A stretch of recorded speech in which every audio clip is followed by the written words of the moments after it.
सम्मानित निर्धन सिंह जी बहराइच उत्तर प्रदेश के आज 28 अप्रैल 2025 को जय गुरुदेव आश्रम भरतपुर NH21 पर आए हुए हैं और कुछ ही क्षणों में गुरु महाराज का संदेश सुनाएंगे। श्री निर्धन सिंह जी बहराइच।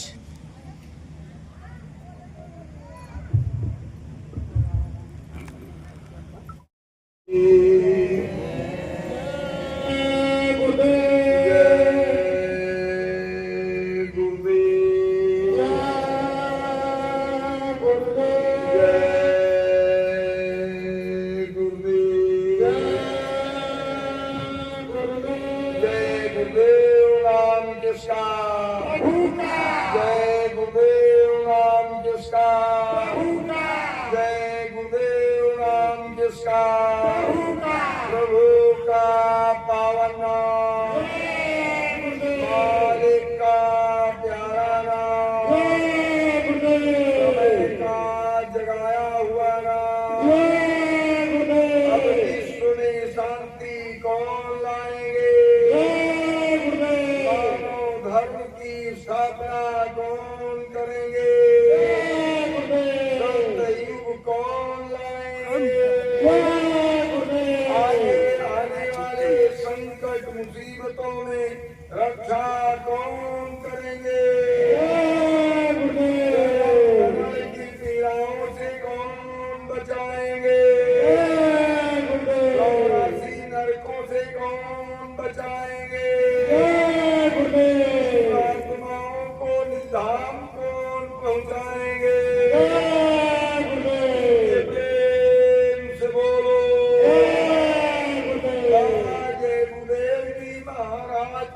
कहना है शाकाहारी रहना है। जय गुरुदेव जी महाराज का कहना है शाकाहारी रहना है। संकट से यदि बचना है शाकाहारी रहना है। संबंध करता कौन खरा? अंडा मछली मांस शराब खाने से होगी भलाई। रोटी सब्जी दूध मलाई। हिंदू मुस्लिम सिख ईसाई शाकाहारी हो जाओ। बाबा जी की अर्जी है, आगे आपकी मर्जी है। जय गुरुदेव।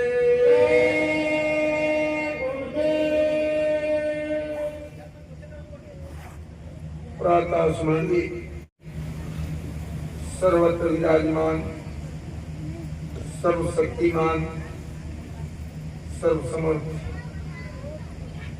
सृष्टि के विलक्षण युग प्रवर्तक महापुरुष अनामी महाप्रभु स्वयं सतगुरु के रूप में परम पूज्य स्वामी जी महाराज के चरणों में सतकोटि नमन करते हुए आज तेहरा मोड़ की इस पावन भूमि पर परम पूज्य स्वामी जी महाराज के शुभागमन दिवस महोत्सव के पावन पर्व पर पधारे हुए समस्त आदरणीय गुरु भाइयों गुरु बहनों माताओं बुजुर्गों प्यारे बच्चों धर्म प्रेमियों सबको हमारा सादर सप्रेम जय गुरुदेव।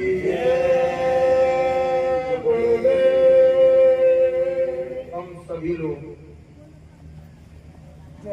गुरु महाराज के शुभागमन दिवस महोत्सव को मनाने इस पावन धरती पर आए हैं। 28 अप्रैल को मालिक यहाँ पधारे थे और 29 को अपना कार्यक्रम सत्संग नामदान और 30 से वो फिर यहाँ से प्रस्थान किए थे। मालिक का शुभागमन दिवस महोत्सव है तो एक बार मैं बोलूँगा स्वामी जी महाराज का शुभागमन दिवस महोत्सव आप सभी भाई बहन कहेंगे अमर रहे और 28, 29, 30 अप्रैल तो आप लोग कहेंगे अमर। तो बोलो जय गुरुदेव। स्वामी जी महाराज का शुभागमन दिवस महोत्सव अमर रहे। स्वामी जी महाराज का शुभागमन दिवस महोत्सव अमर रहे।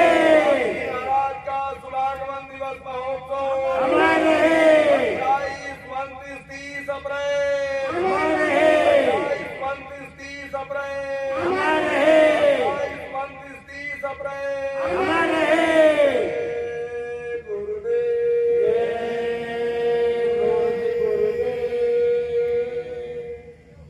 प्रेमी भाई बहनों, अभी शाहजहांपुर की पधारी हुई बिटिया ने गुरु महाराज का उच्च कोटि का विशुद्ध आध्यात्मिक संदेश, निर्मल संदेश सुनाया।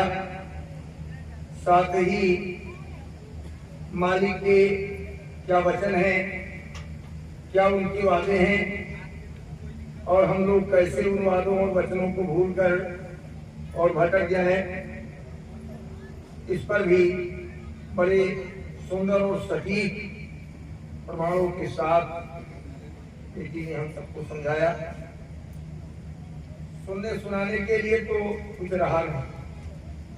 सही बात तो ये है, जैसा कि बिटिया ने बताया कि सत्संग तो महापुरुषों के सिवा कोई सुना ही नहीं सकता। हम लोग जो सत्संग के नाम पर ये कार्यक्रम करते हैं, ये गुरु चर्चा है या गुरु का संदेश हम लोग अपने टूटे फूटे शब्दों में करते हैं। उसी के तहत आपके आदेश भाई साहब का है, गुरु महाराज की चर्चा मैं अपने टूटे फूटे शब्दों में करूंगा। वैसे तो गुरु महाराज के विषय में कोई कुछ नहीं जानता है, कोई कुछ नहीं जानता है। वो कौन है, वो क्या करेंगे, वो कहाँ है, वो कहाँ गए हैं, वो कब आएंगे, कोई भी कुछ जानता ही नहीं। बहुत पहले स्वामी महाराज जब सत्संग करते थे और दर्शन में लाइन में दर्शन देते थे, बड़ी लंबी लंबी लाइनें लग जाती थी। तो एक गुरु भाई थे अपने, जिनका नाम था मातिबर त्रिपाठी। वो रेलवे में कोई अधिकारी थे और बच्चों के नाम से जाने जाते थे, लोग बच्चों कहते थे उनको। पुराने प्रेमी जानते होंगे, जब स्वामी का दर्शन देने लगते थे, उनका लंबा भीड़ था और स्वस्थ भी खूब थे, तो हनुमान जी की पूछ, हनुमान जी जैसी पूछ बांध लेते थे। और रेलवे में अधिकारी थे, लेकिन जरा भी कुछ नहीं नाचना, खुलकर नाचते थे और आगे आगे कूदते थे। और जो प्रार्थना बना बना के गाते जाते थे कि वही है जो आए हुए हैं, जमाने में हलचल मचाए हुए हैं, गगन के फरिश्ते तरसते हैं दम दम, जमी पे सैलाब लाए हुए हैं। पता क्या लगाओगे उनका मुसायक, जो पता पे पते का बताए हुए हैं। उनकी प्रार्थना तो बहुत लंबी थी, पुरानी हो गई, कहीं पुरानी डायरियों में नोट रहा होगा, वह भी नहीं, लेकिन 2-4 लाइनें याद हैं। तो उनका पता कोई नहीं लगा सकता, वो कौन है कोई नहीं जानता, वही जानते हैं और बाकी कोई कुछ नहीं जानता।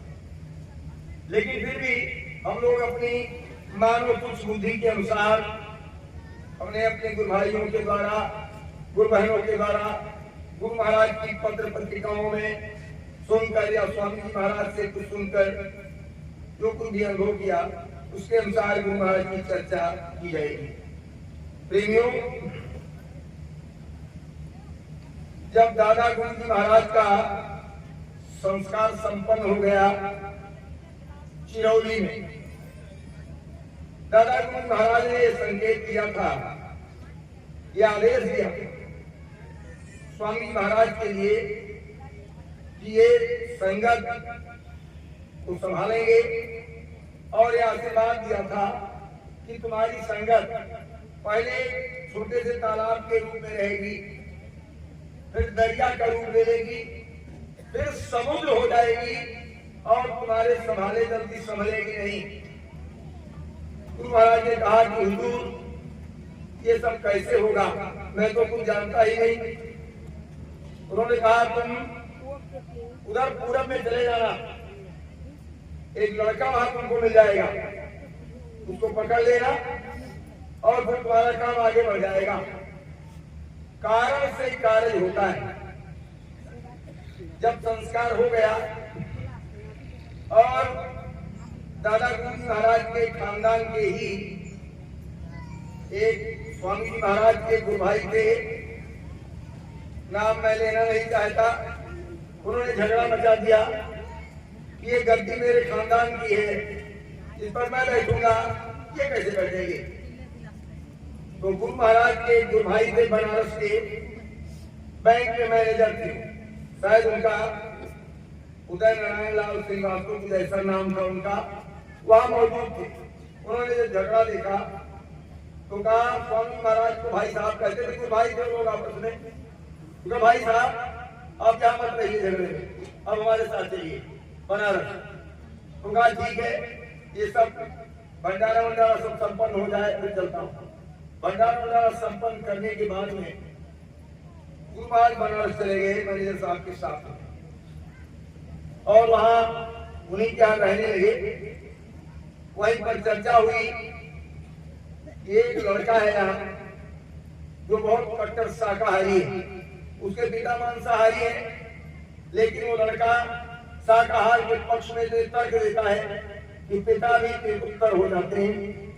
स्वामी महाराज ने कहा कि मैं उस लड़के को देखना चाहता हूँ। लेखक लिखते हैं कि मैं बुलाकर स्वामी महाराज के सामने लाया गया। मैंने देखा थोड़ा चमकता हुआ चेहरा, चेहरे से प्रकाश निकल रहा, काले घुंघराले बाल। जैसे मैंने देखा हमको लगा कि आज मैं शरीरधारी परमात्मा के सामने आ गया। गुरु महाराज ने कुछ वचन सुनाए, मुझको बहुत अच्छा लगा। वो समय पढ़ रहे थे और LLB कर रहे थे, LLB, और वहीं बनारस में वहाँ मैनेजर साहब कुछ उनके रिलेटिव थे, रिश्तेदार थे, वो लड़का रहने वाले जौनपुर के। तो कहते हैं कि जब भी मुझे काम धाम से फुर्सत मिलती थी मैं स्वामी जी के पास आकर बैठ जाता था, कुछ सेवा करता था, कुछ वचन सुनता था, प्रार्थना करता था। और हमारे कुछ चाचा लगते थे मैनेजर साहब, और चाचा जब वो कर बैठे भजन करें तो मेरी भी इच्छा जगी मुझे भी रास्ता मिल जाता तो मैं भी भजन करता। तो मैंने स्वामी महाराज से कहा कि हुजूर हमको भी रास्ता बता दीजिए, हम भी भजन करेंगे। तो स्वामी महाराज ने कहा कि तुम वहां चलो दिल्ली, हमारे साथ दिल्ली चलो, वहां संत कृपाल सिंह बहुत अच्छे महात्मा है, बहुत अच्छे महात्मा है, उनसे तुमको नाम दिला देंगे। मैनेजर साहब ने भी अपने भतीजे से कहा था कि तुमको जब कभी नामदान लेना होगा तो इन्हीं से लेना, और स्वामी जी से कहा था कि अभी इसको नामदान मत देना, अभी ये लड़का पढ़ता है, पढ़ लेगा फिर नामदान ले लेगा, और अभी से पढ़ना पढ़ाई लिखाई में मन नहीं लगेगा, ये पूजा पढ़ कर लगेगा, जैसा कि लोगों का आमतौर से विचार रहता है। तो चोर से कहा कि चोरी करो, सास से कहा पहरा दो। तो फिलहाल बहुत आग्रह वो करते रहे और गुरु महाराज ने 25 फरवरी 1950 को अकेले उनको छत पर बैठाकर नामदान दे दिया और वहीं बैठाकर उनको अनुभव करा दिया, साधना पे बैठा दिया।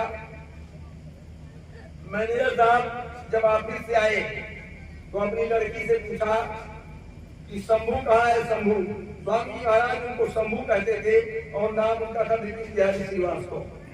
तो लड़की घर में गई, दरवाजे पर गई, बाहर गई, द्वार पर कहीं दिखाई नहीं पड़े, तब छत पर गई और देखा कि वो चद्दर ओढ़कर बैठे हुए हैं। तो आकर अपने पिता से कहा कि पापा भैया तो पूजा कर रहे हैं। तो उन्होंने स्वामी महाराज को बहुत डांटा, कहा मैंने मना किया था कि नामदान न देना, आपने नामदान दे दिया। अभी तो बहुत नाराज हुए, लेकिन स्वामी महाराज कुछ नहीं बोले, मुस्कुरा के केवल रह गए, क्योंकि स्वामी महाराज को किससे क्या काम लेना उसको स्वामी जानते, दूसरा कौन जानता है। तो नामदान मिल गया और अनुभव भी करा दिया। फिर वो वकालत जब पास हो गए तो जिस एक वकील के पास बैठने लगे तो वकील ने आकर उनके पिता से बताया कि आपका लड़का बहुत जहीन है, वकालत करेगा तो बहुत रुपया कमाएगा। तो बाप तो ये चाहता है कि बेटा को रुपया कमाए। पिताजी बहुत खुश हुए लेकिन स्वामी महाराज ने उनसे कहा कि शंभू तुम वकालत मत करना। कहा हुजूर क्या करें? कहा टीचर बनो, टीचर। अब बताओ एलएलबी पास किया वकालत करने के लिए, स्वामी महाराज कहे टीचर बनो। तो कहा हुजूर टीचर कैसे बने? कहा तनख्वाह देते रहो, जहाँ होना होगा हो जाएगा। तो उन्होंने संकल्प कर लिया कि अब मैं वकालत नहीं करूंगा। और जब पिताजी को ये बात पता चली तो लिखा है लेखक ने कि पिताजी हमको जूता लेकर मारने दौड़े कि वकालत क्यों नहीं करेगा। हमने कहा जाए मार डालो, मैं वकालत नहीं करूंगा। वो महाराज ने मना कर दिया है, मैं वकालत नहीं करूंगा। दरखास्त देते रहे। तो वहीं आजमगढ़ में वेस्ली हाई स्कूल था, उसी में 125 रुपए महीने उनकी नौकरी लग गई, 125 रुपए महीने। उसके बाद में वो बराबर स्वामी जी के सेवा में लगे रहते थे, आने जाने में जब भी मौका पड़ा स्वामी जी से मिलना जुलना और रहते थे। फिर स्वामी जी ने कहा कि शंभू जी मैं तुम्हारे घर चलना चाहता हूँ, घर। तो कहा हुजूर चलिए। लेकिन पिताजी विरोधी थे, मांसाहारी थे पिताजी, तो डरे बहुत कि कहीं पिताजी स्वामी जी को कुछ कह दे, घर चले तब क्या होगा। लेकिन कहा ठीक है, जो हुजूर चलिए। तो जौनपुर गए।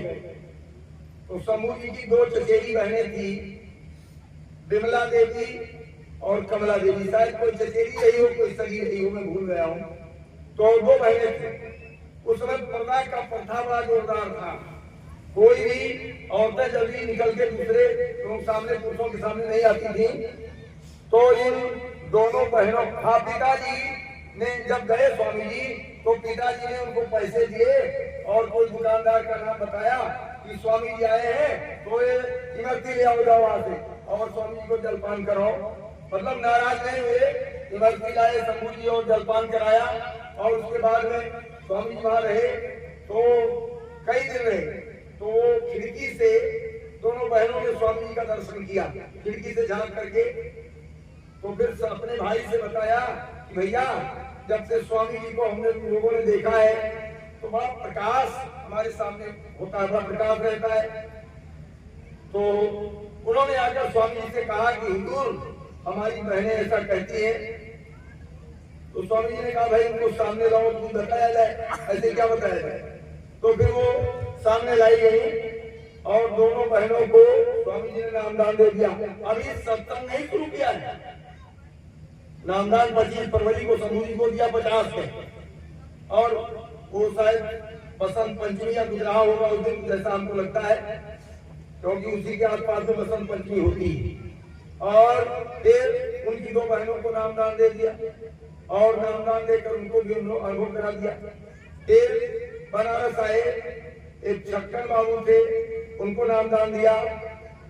इस तरह से 2, 3, 4 और एक शायद किसी को और दिया, 4-5 लोगों को नामदान दे दिया। अभी सत्संग नहीं शुरू किया। फिर बनारस में ही अंतरी बाजार में उनकी रिश्तेदारी थी शंभू जी की। उन्होंने अपने रिश्तेदार और वो नाटी इमली एक मोहल्ला है, वहाँ स्वामी जी महाराज और मैनेजर साहब और मतलब शंभू जी सब लोग वहाँ रहते थे। उन्होंने नाटी इमली से अंतरी बाजार आकर अपनी रिश्तेदारी में चर्चा की कि हमारे गुरु महाराज हैं, ऐसे बहुत पहुंचे हुए हैं, बहुत अच्छा सत्संग करते हैं। तो रिश्तेदारों ने कहा कि भैया तो हमारे यहाँ भी सत्संग करा दो। तो जा करके शंभू जी ने स्वामी महाराज से कहा कि हुजूर अंदरी बाजार में हमें रिश्तेदारी है, तो हुजूर लोग चाहते हैं कि हुजूर का सत्संग हो जाए। तो स्वामी जी ने कहा कि ठीक है, उसे बता दो 10 जुलाई 1952 सुबह कहा कि जाओ उनसे बता दो कि सत्संग आज शाम को 7 बजे होगा, वो अपने आसपास पड़ोस में लोगों को बुला ले। शंभू जी साइकिल से 10-12 किलोमीटर आए और वहां पर बताया अपनी रिश्तेदारी में कि आज शाम को स्वामी जी आएंगे और सत्संग होगा आपके घर। तो घर के लोग बहुत प्रसन्न हुए और अगल बगल में सूचना भी दिया। और जब शंभू जी लौट के गए तो स्वामी जी ने कहा शंभू जी, तो कहा हाँ जी, कहा सत्संग तो आज नहीं होगा, गुरु महाराज का आदेश नहीं हो रहा है। कहा गुरु महाराज का आदेश नहीं हो रहा है, सत्संग आज नहीं होगा, जाओ मना कर दो। अब बेचारे फिर वो 10 किलोमीटर साइकिल चला करके मना किया। अब लोग बहुत दुखी हुए, निराश हो गए। फिर लौट के आए तो थोड़ी देर के बाद में कहा कि शंभू जी गुरु महाराज का आदेश हो गया, सत्संग आज ही होगा। और फिर बेचारे दौड़ के जाते। अब देखिए किस तरह से उस भक्त की परीक्षा गुरु महाराज ले रहे हैं। फिर साहित्य से गए बता के आए और स्वामी जी महाराज बुधवार का दिन था, सायंकाल 7 बजे का समय था। अदरी बाजार में श्याम कृष्ण वर्मा वकील थे। वो वकील थे और वो श्रीवास्तव थे कायस्थ परिवार के, लेकिन वर्मा लगाते थे। उनके घर पर सत्संग किया, 10 जुलाई से शुरू किया और फिर सत्संग रात में 9 बजे 10 बजे तक करते थे। फिर नाटिन भी चले आते थे। तो 17 जुलाई तक 7 दिनों तक लगातार सत्संग किया, 7 दिन तक। और 17 जुलाई को एक ही परिवार के 5 लोगों ने नामदान लिया, यानी जिसके घर पर सत्संग किया उन्हीं के परिवार के 5 लोगों ने नामदान ले लिया। उसमें एक नामदानी एक लड़की थी जिसकी उम्र उस समय 12 साल नहीं होगी, 12-13 साल, उसको भी नामदान मिला। हमारे तमाम पुराने प्रेमी उनके बारे में जानते होंगे। वो शाकाहारी पत्रिका का संपादन करती थी। स्वामी जी महाराज तो उनको सरिता कहते थे, लेकिन मुन्नी देवी उनका नाम था, उनको भी नामदान मिल गया। एक दिन सत्संग नाटिंगी में होता था और उनके पिता विरोधी थे, मुन्नी देवी के पिता विरोधी थे। तो सत्संग में मुन्नी देवी को जाने नहीं दिया। तो मुन्नी देवी बहुत दुखी थी। रात में सब लोग सो रहे थे। रात में जब 12 बजा, भाई बहनों सुनो गुरु महाराज की अंतर्यामित्वता सुनिए आप। जब रात में ठीक 12 बजा तो स्वामी जी के शिष्य थे, पुराने प्रेमी जानते हैं, सालीराम मिश्रा जी, वो भी बनारस के रहने वाले थे, रेलवे में सर्विस करते थे। उनकी उम्र स्वामी से ज्यादा थी। तो रात में 12 बजे स्वामी सब लोग सो रहे थे तो उनको जगाया, मिश्रा जी को जगाया। तो खड़े हो गए, हुजूर क्या हुक्म है? कहा तुम्हारी साइकिल कहाँ है? कहा हुजूर वो खड़ी है, कहा साइकिल निकालो रोड पे। तो निकाला साइकिल, कहा हुजूर कहाँ चलना है? अब 12 पे रात को 12 बज रहा है। तो कहा इससे तुमसे क्या मतलब? साइकिल मैं चलाता हूँ, मेरे पीछे बैठ जाओ। स्वामी जी महाराज ने साइकिल लिया और मिश्रा जी पीछे बैठ गए और साइकिल चला करके 10-12 किलोमीटर अदरी बाजार श्याम कृष्ण वर्मा वकील के मकान के सामने पहुंचे। तब खपरेल मकान था और उसमें खिड़कियां वगैरह लगी थी, जिसमें कोई ग्रिल नहीं लगी थी। खिड़की खोलो तो उसमें अंदर चले जाओ, ऐसी खिड़कियां पहले हुआ करती थी। तो कहा कि समूह जी देखो इस मकान में कोई दरवाजा खुला है। तो 12 बजे रात में किसके यहाँ दरवाजा खुला है? दरवाजे सब बंद थे। तो कहा हुजूर कोई दरवाजा नहीं खुला है। कहा देखो कोई खिड़की वगैरह? तो एक खिड़की खुली थी। तो कहा देखो कोई इसमें दिखाई दे रहा है? तो देखा समूह जी ने, तो एक आदमी चारपाई पर लेटा था, इतनी मोटी लठ रख करके सो रहा था। तो कहा हुजूर एक आदमी चारपाई पर लेटा है, इतनी मोटी लठ रखे। तो कहा समूह जी ऐसा करो, प्रेमियों देखो गुरु के हुक्म पर किस तरह से प्रेमियों ने कुर्बानी दी, अपने जान को जोखिम में डाला। कहा समूह जी ऐसा करो, इस घर में कूद जाओ खिड़की के रास्ते। अब इन्होंने सोचा कि हुजूर ने क्या करवाना है, तो बाहर डाला जाऊंगा। 12 बजे रात में इस घर में कूद जाओ, क्या करेगा? जगह जाओ। तो कहा घर में कूद जाओ और चुपके से इसकी जो जंजीर लगी है सिक्की दरवाजे की खोल दो। लेकिन अब मरता क्या नहीं करता, अब तो मरने हैं आज, लेकिन गुरु का हुक्म है तो चलो आज मरी जाएंगे आप। और फट से धीरे से कूद गए और जाकर के दरवाजे की खिड़की को खोल दिया, जंजीर खोल दिया। और जंजीर खोल के और मिश्रा जी ने स्वयं सुनाया इस बात को। मिश्रा जी ने एक बार मथुरा भंडारे में लोगों ने कहा कि स्वामी जी बैठे थे, थोड़े लोग थे, बहुत पहले की बात है। कहा कि स्वामी जी को सुनाइए। तो कहा कि आज मिश्रा जी सुनाएंगे। कहा आज मिश्रा जी सुनाएंगे। स्वामी चले गए, लेट गए।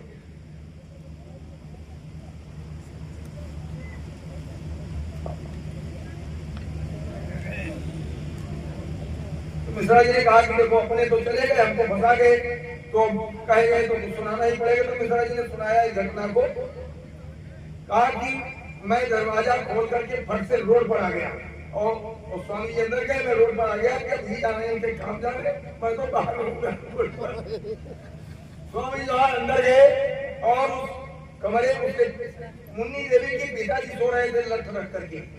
और मुन्नी देवी से कहा था कि अगर आज सत्संग सुनने जाओगी तो इसे लठ से तुम्हारा पैर तोड़ दूंगा। तो जा नहीं पाई बिटिया।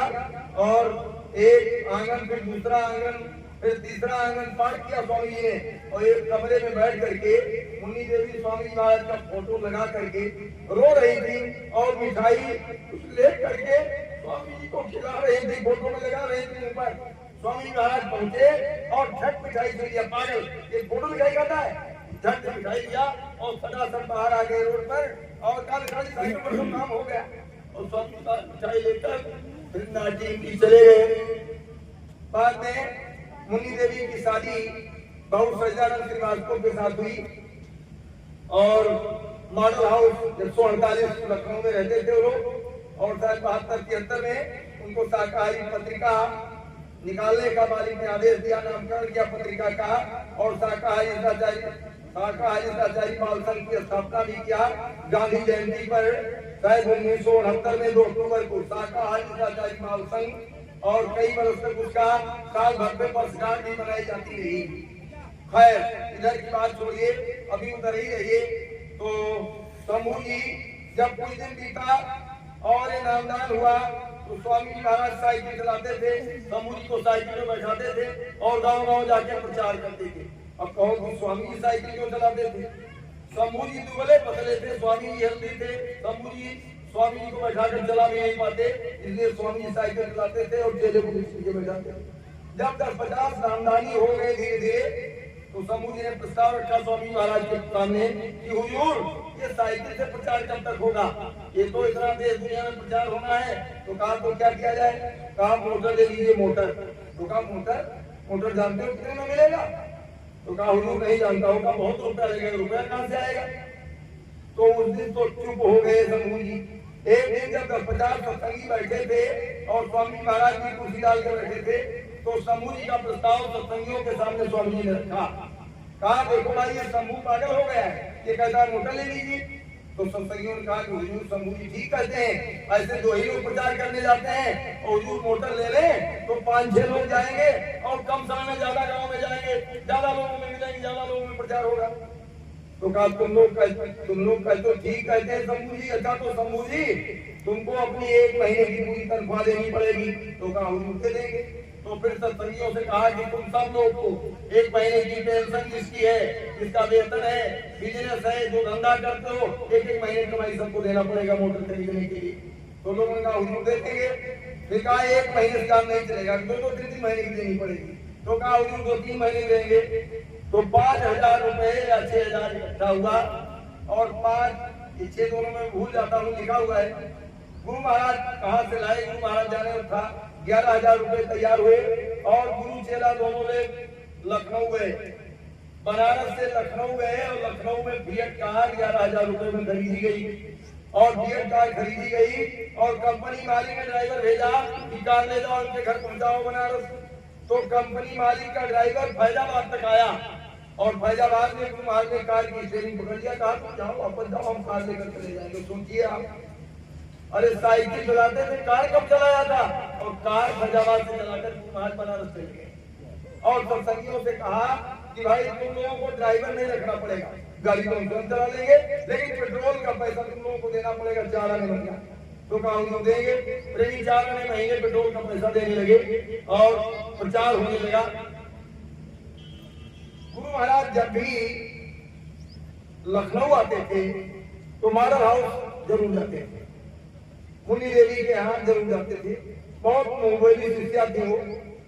मैंने शाकाहारी पत्रिका में पढ़ा है 2012 के बाद, वो बात आपके सामने मैं रखना चाहता हूँ। स्वामी महाराज ने कहा कि बच्ची, हमने सुना है कि हमारे बड़े भाई को कार्बंकल का रोग हो गया है, सिर का फोड़ा, और लखनऊ मेडिकल कॉलेज में भर्ती है, तो कहो तो जाए मेरा में। तो उसने कहा कि हुजूर की जैसी वो जो हुजूर चले जाए मेरा में। समूह जी भी थे, दोनों गुरु चेले दोनों लोग थे। स्वामी महाराज मेडिकल कॉलेज गए और अपने बड़े भाई से मिले और अभी शाकाहारी पत्रिका की बात बता रहा हूँ आपको। कोई मैंने स्वामी को कहते नहीं सुना, लेकिन शाकाहारी पत्रिका गुरु महाराज के आदेश से छपती थी और उसमें कोई मिलौनी की बात नहीं थी, इसलिए मैं इस पर पूरा विश्वास करता हूँ। तो जब गए तो स्वामी महाराज को देखा है बड़े भाई ने, तो कहा तुम घर द्वार छोड़कर चले आए, तुम्हारा भतीजा अकेला पड़ गया, घर को वापस चलो, जमीन जायदाद संभालो। तो स्वामी जी ने कहा कि मैं वापस चलूंगा, लेकिन पहले आधी प्रॉपर्टी मेरे नाम कर दीजिए तब चलूंगा। तो इस पर वो कुछ नहीं बोले।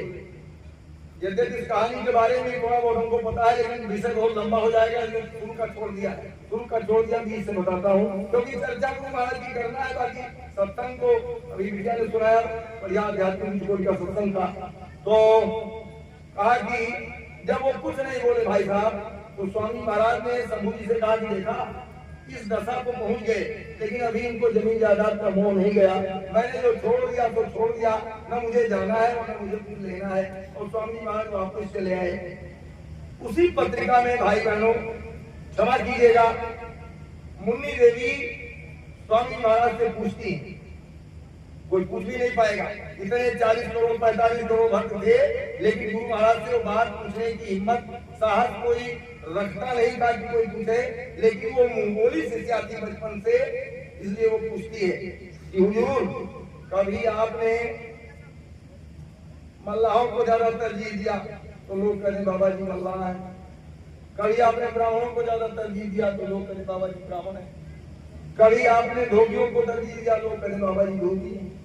कभी आपने यादवों को तरजीह दिया? तो बाबा जी यादव है। कभी ठाकुरों को तरजीह दिया? तो बाबा जी ठाकुर है। तो हुजूर अब वो सब उनको भूल गया कि मतलब ये पूछा कि मतलब किस जात से संबंधित है। तो स्वामी महाराज का एक उत्तर है शाकाहारी पत्रिका में कि मैं चौहान वंश का क्षत्रिय हूँ, जो चाहे जैसे चाहे मेरे बारे में पता लगा ले। मैं खुले आसमान के नीचे आया, मैं किसी बंद कमरे में नहीं आया। ये स्वामी जी महाराज का बयान है। गुरु महाराज झूठ तो बोलेंगे नहीं। हमारे जिले में सीआईडी इंस्पेक्टर थे रणधीर सिंह और एक दशरथ सिंह थे, सीताराम सिंह थे। ये 3-4 सीआईडी इंस्पेक्टर सन 72-73 में उस समय की सरकार के द्वारा गुरु महाराज के पीछे लगाए गए थे। कुछ लोग कहते थे बाबा जी सीआईए के, कुछ लोग कहते थे अमेरिका के एजेंट है, कुछ लोग कहते थे पाकिस्तान के जासूस हैं। तो गवर्नमेंट ने सीआईडी लगाया था कि पता लगाओ बाबा जी कौन है। तो रणधीर सिंह से हमारी बातें हुई, अब वो मर गए नहीं है। उनके लड़का है राजवीर सिंह, जो महाराज जी के साथ है, उज्जैन वाले बाबा के साथ है और राजधानी है वो भी। तो रणधीर सिंह ने बताया कि हम लोगों ने पता लगाया और वो कई बार नामदान में बैठी यही पता लगाने के लिए। सीआईडी कॉलोनी लखनऊ में बैठे और नामदान लेने के लिए सत्संग के बाद में, और स्वामी महाराज घूमते हुए आए और ऐसे यहाँ हाथ रखा, अरे दरोगा जी हमारी परीक्षा ले रहे हो और पता लगा रहे हो दरोगा जी, कितनी बार नामदान में बैठ चुके हो? यहाँ देखो, यहाँ देखो, ऐसे उंगली रखा और जैसे उंगली रखा तैसे जैसे स्वामी विवेकानंद का हो गया था, ब्रॉडकास्ट हो गया था, रामचंद्र परमहंस ने कर दिया था, ऐसे ही अंदर हो गया। और कहा कि मैं रोने लगा, तुरंत चरणों में गिर गया। गवर्नमेंट ने लगाया था, इसलिए मैं बैठता था, हमको माफ कर दें। उन्होंने भी कहा कि स्वामी महाराज राजघराने से संबंधित है, हम लोगों ने पता लगा लिया। ये चर्चा में इसलिए कर दिया कि स्वामी महाराज का इतिहास लोग लिख रहे हैं, जिनको स्वामी महाराज ने आश्रम से निकाल दिया था, भगा दिया था, वो लोग उनका जन्म और परिचय सब लिख रहे हैं अपने तौर तरीके से, यानी वास्तविक इतिहास बता रहे हैं। जो स्वामी महाराज ने कहा कि मैं खुले आसमान के नीचे आया, मैं ये मानता हूँ कि जो जन्मभूमि स्वामी जी की है वही वो खुले आसमान के नीचे आ गए हो। जैसे भगवान गौतम बुद्ध के लिए लिखा है, अंग्रेजी में था कि Gautam Buddha was born in the forest of Lumbini when her mother Maya Devi was going to her father's kingdom. जब माया देवी गौतम बुद्ध की माँ अपने मायके को जा रही थी, तो लुम्बिनी के जंगलों में ही भगवान गौतम बुद्ध का जन्म हो गया। कुछ हो सकता है इसी तरह की घटना घटी हो और मालिक का अवतरण वही हुआ हो। इस तरह की मतलब ये मैं इतनी बात अपनी तरफ से कहा हूँ, लेकिन कहने का मतलब ये है कि इतिहास को छुपाना नहीं चाहिए, दबाना नहीं चाहिए। स्वामी महाराज वहाँ बहुत दिनों तक रहे, कई वर्षों तक। 1958 में स्वामी जी महाराज ने 23 पांडे बाजार में साप्ताहिक सत्संग की स्थापना कराया, इतवार की सुबह और फिर गुरुवार की शाम को। और साप्ताहिक सत्संग का तरीका बताया कि सभी लोग यानी साप्ताहिक सत्संग किया करें।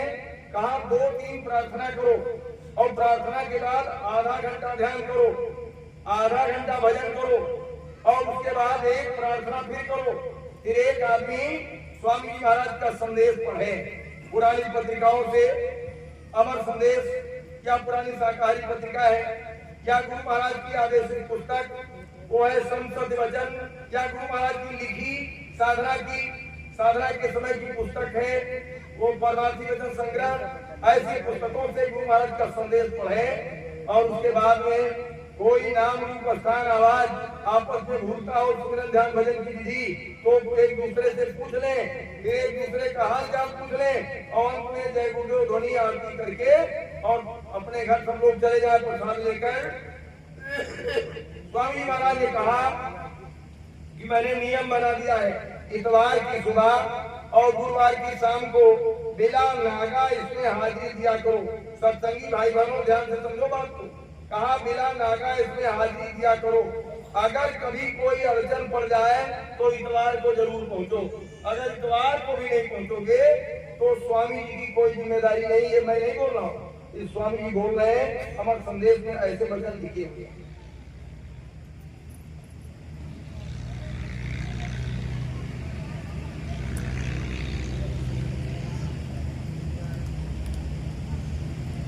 साप्ताहिक सत्संग की स्थापना।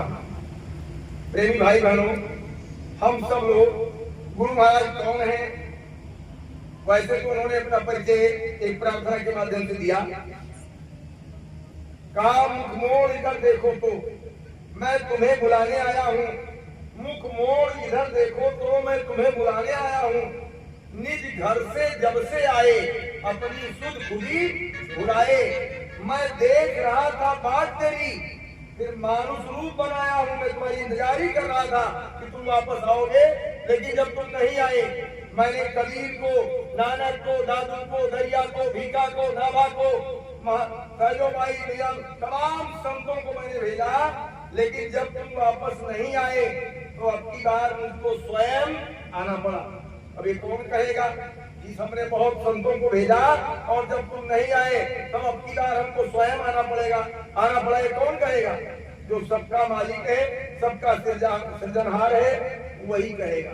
तो स्वामी जी महाराज ने ये कहा कि मुख मोड़ इधर देखो तो मैं तुम्हें बुलाने आया हूँ, तुम भूल गए हो मुझको, मैं तुमको नहीं बुलाया हूँ। निज घर से जब से आए अपनी सुध खुद ही बुलाए, मैं देख रहा था बात तेरी, फिर मानुष रूप बनाया हूँ और तेरे कीचों को धोने, कीचों माने पापों को, क्योंकि हम सब पापी हैं, महापापी हैं, बुराइयों के भंडार हैं। उन्होंने कहा कि तेरे कीचों को धोने मैं सत्य देश से आया हूँ। और फिर कहा कैसे धुलूंगा? कहा तन मन धन अर्पण कर दो, फिर देख वहीं बैठा हूँ और मेरा ही बाह पकड़ लो। ये सार भेद गया हूँ। गुरु महाराज की बाह पकड़ने के बाद क्या किसी की और बाह पकड़ने को जरूरत रह जाती है? गुरु महाराज की बाह पकड़ने के बाद किसी और की बाह पकड़ने की जरूरत है? बोलो प्रेमियों, आपने प्रभु को इन नेत्रों से भर नेत्रों देखा कि नहीं देखा?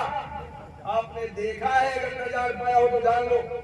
गुरु महाराज ने कहा कि जय गुरुदेव नाम मेरा नहीं है, उस प्रभु का नाम है, मैंने इस नाम को इस युग में जगाया है।